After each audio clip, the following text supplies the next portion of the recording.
আমি বলি চাঁদাবাজদের যারা গডফাদার, যারা মেগা স্টার, তাদেরকে মানুষ কি বেছে নেবে? মানুষ কি তাদেরকে কোনো না কোনো ভাবে বেছে নেবে? কিন্তু দুর্ভাগ্যজনক ভাবে তারা কোথাও কোথাও বিএনপির নাম তারা ব্যবহার করছে, মরহুম বেগম খালেদা জিয়ার নাম তারা ব্যবহার করছে, তারেক রহমানের নাম তারা ব্যবহার করছেন। সত্য কিনা এটা? তাহলে এটা হচ্ছে একটা সততা, মিথ্যাচার এবং প্রবঞ্চনা। তারা নির্বাচন আগেই যারা সততা, মিথ্যাচার, প্রবঞ্চনা করে, এসব মানুষ জনগণের প্রতিনিধি হওয়ার এদের কোন নৈতিক কোন অধিকার আছে? কোন রাজনৈতিক অধিকার আছে?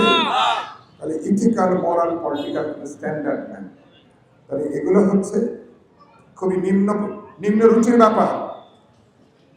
তাহলে এটা মানুষকে এই কথাটা পরিষ্কার করে বলা দরকার।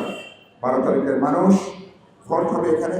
নাগরিক সেবা কিভাবে আমরা নিশ্চিত করতে পারবো? সন্ত্রাস, চাঁদাবাজি, মাদক, দখলদারিত্ব, জুলুম, এটা কিভাবে আমরা নিশ্চিত করতে পারবো? আমার এখানে গুরুত্বপূর্ণ বিশ্ববিদ্যালয় আছে।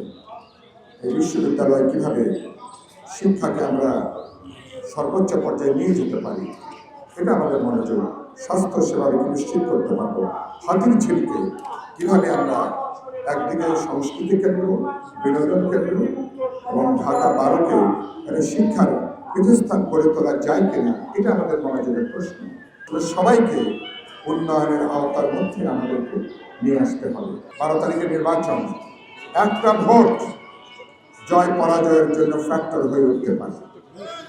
একটা আসন আগামীতে সরকার গঠনের জন্য জয় পরাজয়ের জন্য ফ্যাক্টর হয়ে উঠতে পারে।